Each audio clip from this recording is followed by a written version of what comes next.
approvisionne même l'Elysée. Ouais. Oui, bah, il faut bien.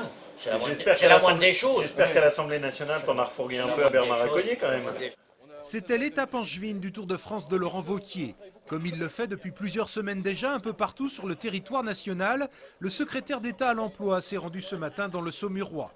Premier crochet de son périple, l'entreprise Faliénor de Vivy, spécialisée dans la production de terreau.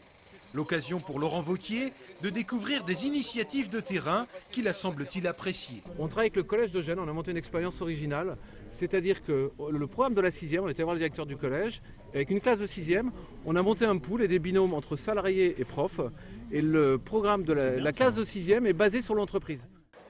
En fin de matinée, Laurent Wauquiez s'est ensuite rendu au Pôle emploi implanté dans le quartier du Chemin Vert à Saumur.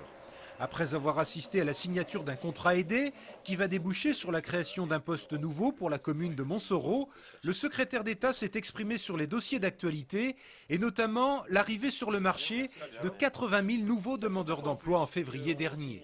La première chose d'abord, c'est s'assurer que Pôle emploi essaye d'accompagner le mieux possible chacun de ces demandeurs d'emploi.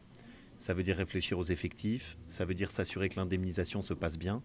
Ici, je le redis, il n'y a aucun retard en termes d'indemnisation. Tous les dossiers ont été traités. Laurent Wauquiez a par ailleurs évoqué le plan de soutien à l'économie locale annoncé en début de semaine par le Conseil général du Maine-et-Loire. C'est une très bonne initiative qui est portée par le département.